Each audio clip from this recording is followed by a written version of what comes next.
Nah yo, ya apa wong-wong itu? Kayak rame-rame lelang apa nganu. Kayak bener-bener wae. Lah sampean dhewe jualan pakan waduh, abot. Abot Pandemi ngene iki. Waduh, mesine ya. Ya benar-benar. Kita langsung bener.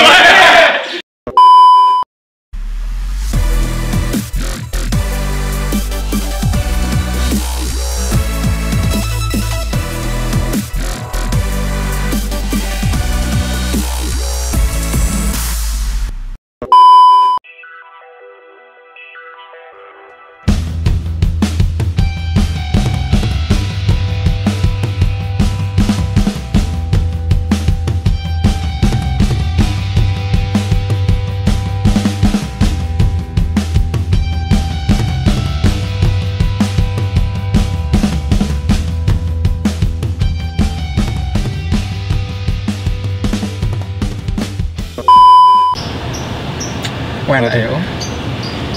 Top. Jadi YouTuber ya Om. Enak ya. Makan nih. Riwa-riwi. Kamera Om. Host. Hey, Kita halo. di dalam Alphard. Iya, kita lagi di dalam Alphard mau jalan-jalan kemana Om? Ini, Om? Ke tempat kibar eksotik bird farm ya. Ya. Lokasinya di mana? Di Tandes, teman-teman, kita akan mengunjungi breeder di Tandes. Kita akan ulas, kita akan ngobrol santai di sana ya, Om. Oke. Oke. Oke ya, jangan mana-mana. Supir, hup. Sip. Sip. Oke.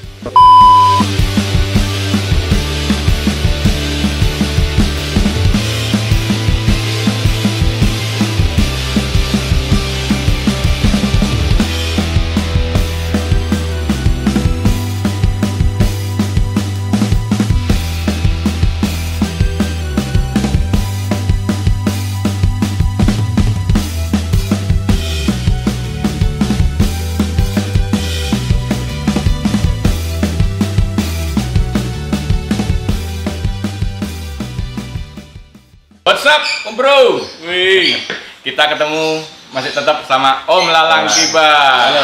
Kita di Kibat Eksotik. Nah, Bukan erotis ya? Bukan, sudah nggak erotis. Kita kali ini mau ngomongin soal apa nih Om Lalang ini?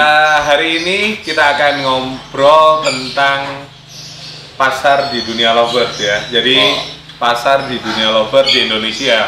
Sekarang kan lagi rame ya Om Yuda, Om Lalang.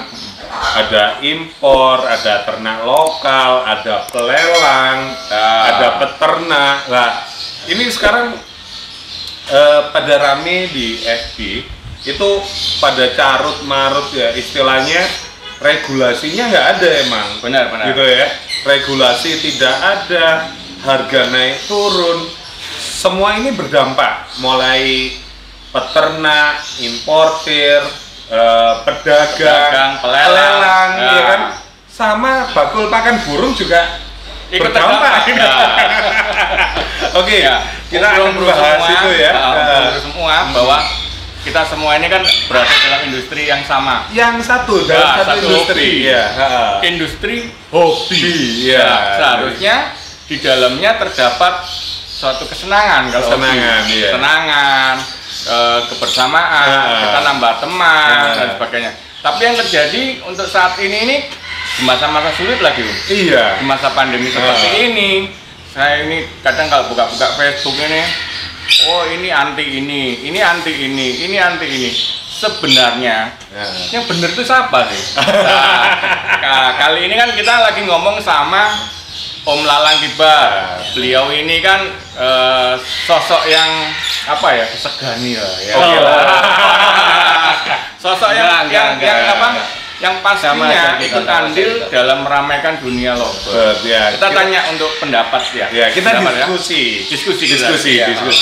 Jadi ya kan yang saya rangkum dari beberapa kejadian kayak pelelang, impor dan lain sebagainya, ya kan. Jadi dampak medsos itu kan sangat luar biasa. Sangat luar biasa, benar. Jadi kalau bisa yang kita harapkan semua kestabilan dunia lovebird ini kan. Ya. Jadi ya diusahakan membangun narasi yang positif. Karena apa? Dari narasi yang positif itu kita bisa menggait penghobi baru. Penghobi baru. Menggait Ya. penghobi baru otomatis permintaan juga tumbuh ya. Tumbuh lagi. Oke. Terus yang sudah berjalan mau upgrade materi juga nggak ragu-ragu. Tapi kenyataannya di medsos banyak yang membangun narasi yang ya silakan sendiri dinilai ya kan. Dinilai ya. Ya sebenarnya sangat disayangkan ya kan.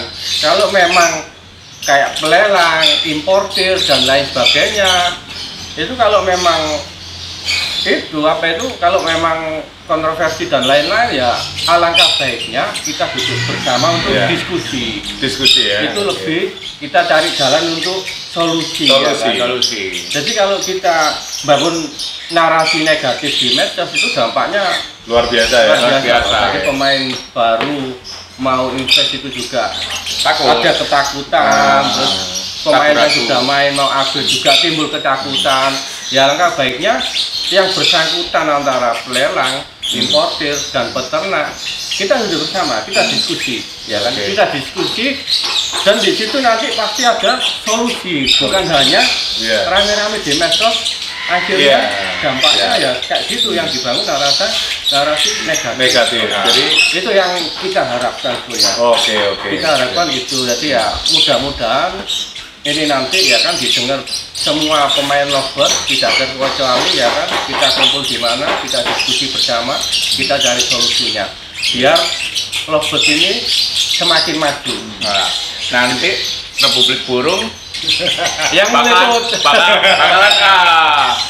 bakalan gimana ini Om Lep kira-kira? Jadi gini ya, kalau yang saya lihat saat ini kecenderungan itu di media sosial saling menyalahkan. Yang peternak sebelumnya nyalakan, oh barang importnya yang masuk banyak, belum nanti begitu import masuk lama gak ada import, yang disalahkan siapa? Pelelangnya. Lah, sekarang pelelang barangnya dari peternak kemungkinan, ya kan? Gak semuanya barang dari impor. Impor juga mereka impor dengan legal, tidak menyalahi aturan. Bayar pajak ya? Bayar pajak juga. Kecuali mereka yang impor dengan selundupan, kita nggak tahu. Silakan. Kita sebagai peternak harusnya saling kerjasama untuk membangun narasi positif. Itu keuntungannya juga kita kan kembali ke peternak masing-masing. Jadi lebih berkembang lagi lah. Ini tak lihat kan sekarang itu banyak orang yang mau ke lovebird akhirnya lari ke yang lainnya. Jadi agak segan masuk ya. Iya. Jadi sebisa mungkin itu ada sinergi antara peternak, pelelang, bakul, ya kan, sama peternak lokal. Sinerginya gimana ya? Bisa dirumuskan gitu loh. Bisa dibicarakan. Saya kan pernah jadi datangkan burung pernah, jadi bakul pernah, jadi peternak pernah, pelelang belum. Nanti dimusuhin kalau pelelang. Sebenarnya apa sih yang diributkan? Kan ini, yang diperebutkan ini sebenarnya apa? Kan mungkin kan satu sama. Kita kepingin breeding lovebird, kalau misalnya menghasilkan hal yang bagus bisa jadi duit. Nah, seperti itu. Tapi kalau misalnya dibikin rame terus, mana ini kan? Siap.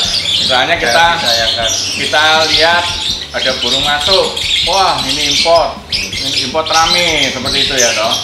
Ada pedagang intinya apa sih? Ya jualan cari untung. Mau peternak, mau importir, pokoknya jualan pedagang kan? Mestinya simple. Pedagang kalau ada barang murah dia pasti ambil. Nah, pembeli ada barang murah bagus dia pasti beli. Nah, seperti itu. Yang terjadi kadang mungkin ya keluh kesah sebagai pedagang. ini pengalaman narasumbernya keluh kesah. Jadi narasumbernya sudah dikit. Jadi ketika pedagang ini ingin kadang mungkin peternak kalau memang sudah breeding hasil mau dijual, kadang kalau mau dijual ke pedagang mereka enggan. Enggan ya. Nah, kalau menurut Mas Lalang benerkah seperti itu Kak? Mas Lalang ini sendiri sebagai breeder, biasanya ada pedagang yang ingin ambil ternaknya Om Lalang nih ya, Saya open sih. Biasanya saya open. Open ya. Jadi yang gini ya kan, karena yang saya ternak ini nggak sedikit. Ya mohon maaf ini saya prioritaskan bakul yang memang ambil semua. Oh gitu ya. Sistem borong ya. Sistem Borongan. Karena saya prioritaskan nggak sedikit produksinya. Ya sedikit yang saya hasilkan. Tapi ada beberapa teman yang ambil 1-2 ekor ya, no problem. Kalau dari segi harga sendiri, Om Lalang ini membedakan nggak? Misalnya kita udah tahu nih, oh si Om A ini pedagang, si B ini peternak gitu. Iya. Apakah harganya disamakan atau gimana? Kalau di bar dibedakan ya. Gitu. Yang pedagang lebih mahal. Lebih murah. Oh lebih murah. Pedagang lebih murah. Kalau untuk peternak breeder Ya harga stabil lah, harga normal ya. Yang penting ya kualitas sama, standar dari kibar eksotis. Iya. Nah, kalau misalnya dari peternak-peternak bisa menerapkan strategi market yang diterapkan sama Om Lalang, kira-kira ada carut marut nggak kira-kira di dunia perjualbelian lovebird ini? Ya sebenarnya nggak ada sih. Terkadang ya saya sendiri juga dapat laporan ini lagi tingginya aku nggak dikasih barang dan lain sebagainya. Gitu. Karena kadang yang terjadi adalah peternak ini enggan berbagi keuntungan. Jaluk dipek dewe. Lah, untungnya. karena mikir gini, misalnya burung A harga normalnya 1 juta.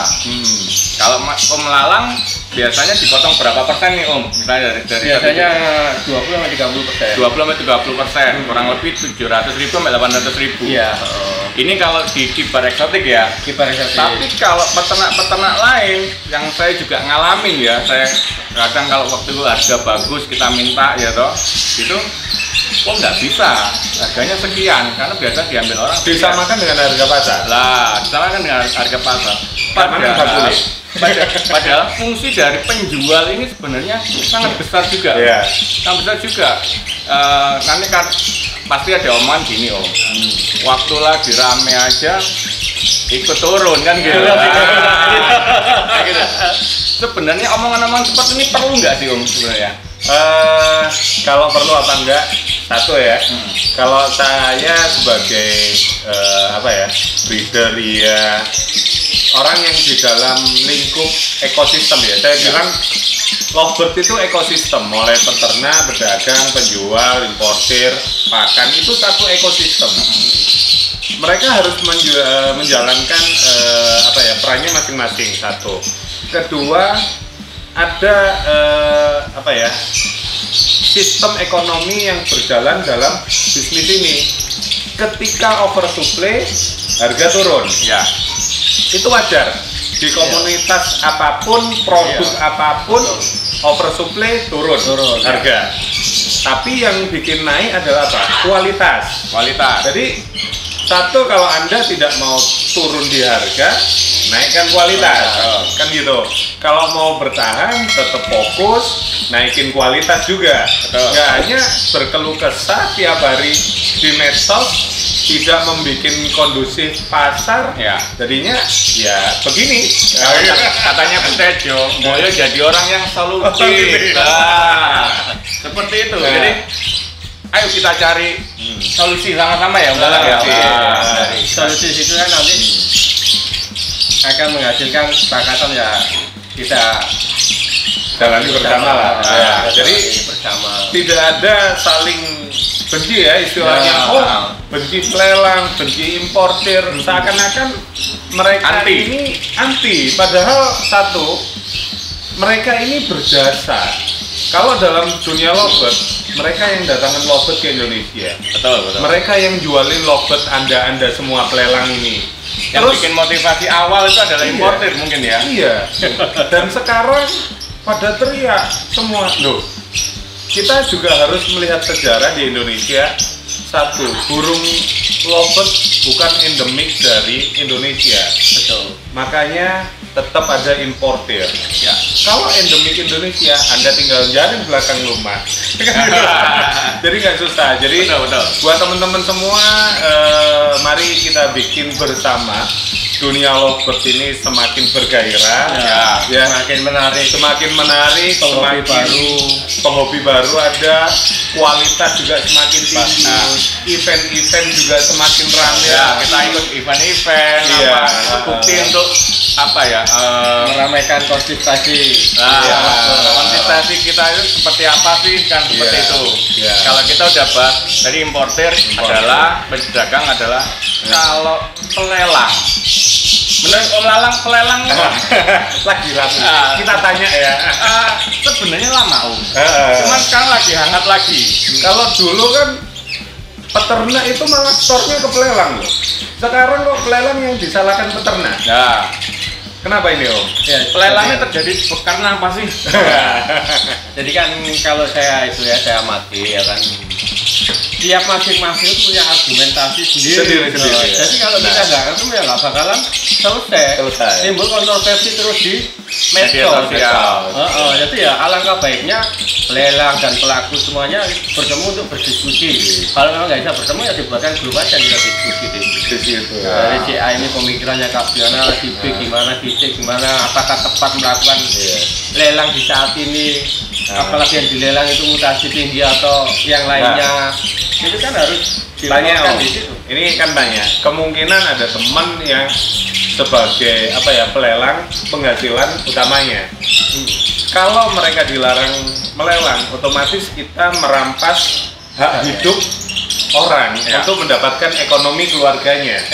Solusi misalnya dari peternak atau teman-teman lain, breeder lain ini gimana? Jadi kan yang saya tangkap ya kan, pelelang itu kan secara langsung ya kan, kalau bidnya kena rendah itu kan dampaknya tinggi Indonesia. Jadi yang dimaksud peternak ini ya kan, kalau bisa burung hek mutasi. Mestinya cuma hek mutasi, kalau di bawahnya yang nggak lagi atau apa nggak apa-apa, bebas dilelang.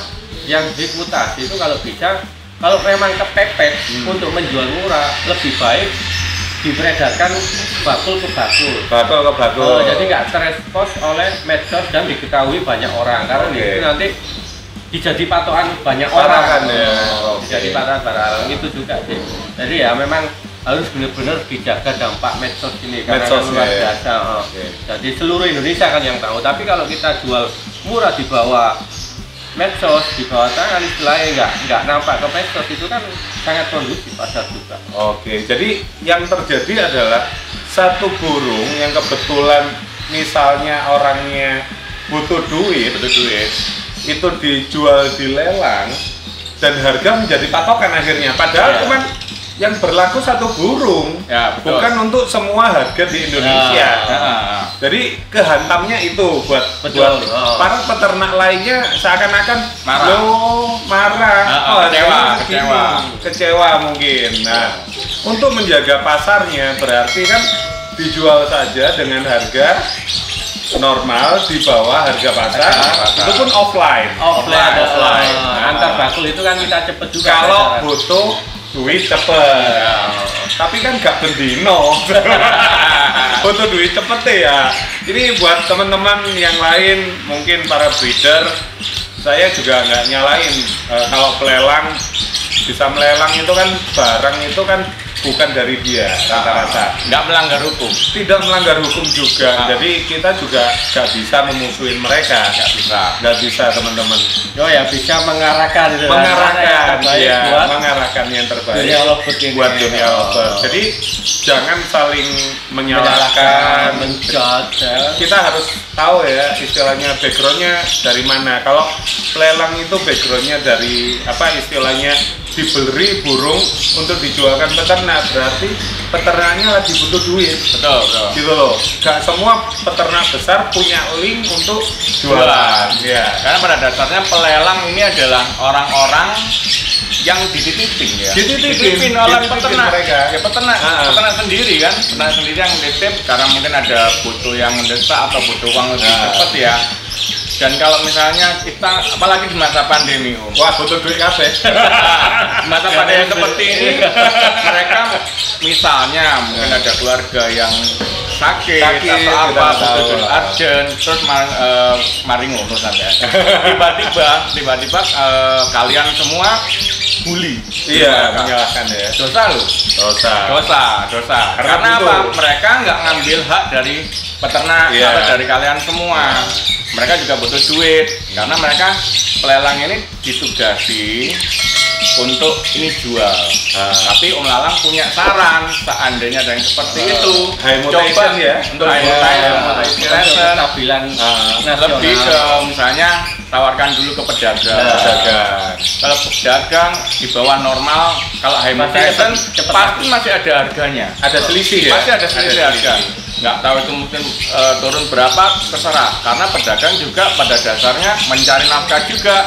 Jadi suatu link yang saling berkaitan. Mata rantai ya. Mata rantai. Kita ini hidup dalam ekosistemnya ya. Ekosistemnya ada mata rantainya juga untuk makanan, teman-teman makanan. Seperti itu. Pernah makanan. Keluar nih. Makan nih. Oke. Saat ini kita juga akan ngobrol tentang importir nih. Gimana sih Om Lalang sudut pandang dari peternak? Sampean kan juga peternak juga nih. Masalah orang, importir itu merusak harga burung atau apa? Ini gimana sih dari sudut pandang sampean sebagai peternak itu gimana? Sebelumnya ibadah eksotik ini masih mendatangkan burung nggak sih?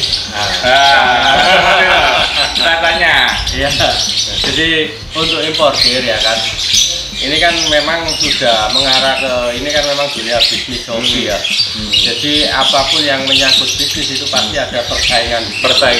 Ya. Salah satunya burung impor yang masuk. Oke. Jadi kalau saya pantau sampai saat ini ya kan, burung impor yang masuk itu tergantung siapa yang Pegang ya. siapa yang jadi agen burung tersebut. Ya. Di saat orang itu bisa menjaga pasar, bisa menjual bagus, bisa jaga pasar biar kondusif dan harganya nggak merusak di pasar, ya oke-oke aja. Sah aja ya. Sah saja, karena kan impor ini juga masuknya legal.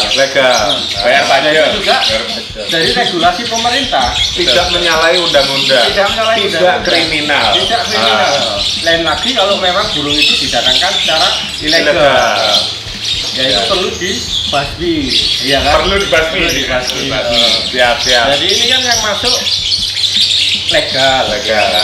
Terus yang kedua yang perlu ditekankan, kalau barang ini yang pegang orang tepat, ya kan? Ya pasar akan kondusif, nggak kan? Seperti tahun-tahun sebelumnya banyak yang pegang akhirnya pada taruh harga. Taruh harga semua ya. Sekarang kan tak pantau kan itu harga masih bagus, harga masih bagus. Karena daya beli lemah ini ya karena perekonomian kita nggak bisa menyalahkan, bukan karena banyak barang, jadi sih oke saja. Perekonomian dan narasi yang kurang bagus itu Narasi. Itu sangat berpengaruh juga. Ya. Sangat berpengaruh. Jadi untuk saat ini ya kalau para teman-teman semua breeder lovebird di Indonesia, penghobi lovebird di Indonesia itu mengeluh harga kok terus menurun ya atau apa. Jangan salah, kita juga Indonesia atau dunia saat ini mengalami pandemi dan membuat perekonomian itu semakin turun. Jadi kalau harga terkoreksi itu wajar. Hal yang wajar. Jadi kita ngomong ini adalah ngomong sistem global ekonomi yang terjadi apa? Pandemi, resesi, ini wajar. Tapi juga bisa. Tapi di sini kita dituntut untuk tetap kreatif, tetap semangat. Untuk apa? Menjaga hobi kita ini ya. Hobi kita tetap jalan. Tetap jalan di saat pandemi. Kalau kita survive di saat pandemi, kita akan cemerlang berikutnya ini. Ya, karena di hobi ini juga nggak 10 orang, 20 orang, jutaan orang terlibat di dalamnya. Mulai tadi kayak misalnya importer, pedagang, peternak, pelelang, orang-orang yang dijual pakan, aksesoris, semuanya ini kalau kita membuat suatu narasi yang kurang baik, efeknya lebih panjang. Dan juga istilahnya nggak sedikit orang yang menjadikan hobi kita ini sebagai pekerjaan itu ya utama. Tidak hanya sampingan sekarang. Pekerjaan utama. Jadi kita hormati profesi orang lain, kita nggak perlu. Kalau bisa kan kita kolaborasi ya kan, ketimbang kita saling menghujat. Kita kolaborasi kalau memang pemainnya itu ternyata mempermainkan harga di pasar atau membuat pasar kaca, ya perlu kita ingatkan. Ya nggak perlu kita saling membuli dan lain-lain, nanti malah dampaknya ke mana-mana kan gitu kan. Nanti ada yang tersinggung, omongan kasar, laporan. Laporan, panjang lagi. Nah, seperti itu. Mungkinkah ya nanti ya, Om Levri ya, Republik Burung bisa jadi wadahnya ketemunya orang-orang ini, orang-orang yang berkompeten di hobi lobet ini, importer, peternak, lelang apa. Misalnya kita seperti Om Lalang tadi bilang, kita duduk bersama, kita ngomong seperti apa, ya toh. Ya, kita wadahi dalam channel kita. Siap. Nah yo, ya apa wong-wong itu? Kayak rame-rame lelang apa nganu? Kayak bener-bener wae. Lah sampean dhewe jualan makan waduh, abot pandemi ini iki. Waduh, mesine ya. Benar. Kita langsung berlewat. Curhat iki. Sorry. Gimana? Oke. Saat ini kita akan tanya, balik lagi ke narasumber. Apa sih buat teman-teman nih, buat motivasi teman-teman breeder, pelelang, importer, semuanya, pembuat pakan, pembuat sangkar, biar kita di ekosistem ini berjalan dengan normal kembali. Monggo Melalang. Jadi untuk kita dihadapkan di situasi saat ini ya kan, jadi kalau bisa ya kita kolaborasi, dalam artian nggak perlu lah kita saling hujat, saling hina, saling judge dan lain-lain ya kan. Jadi kalau memang kita berkepentingan di dunia lobet ini ya kita membangun narasi yang positif. Karena dari narasi positif di medsos, penghobi baru dan penghobi lama yang mau update materi itu akan jalan ya? Akan jalan. Jadi itu yang saya harapkan ya kan, membangun narasi positif di medsos biar hobi kita ini tetap eksis sampai kapanpun. Oke.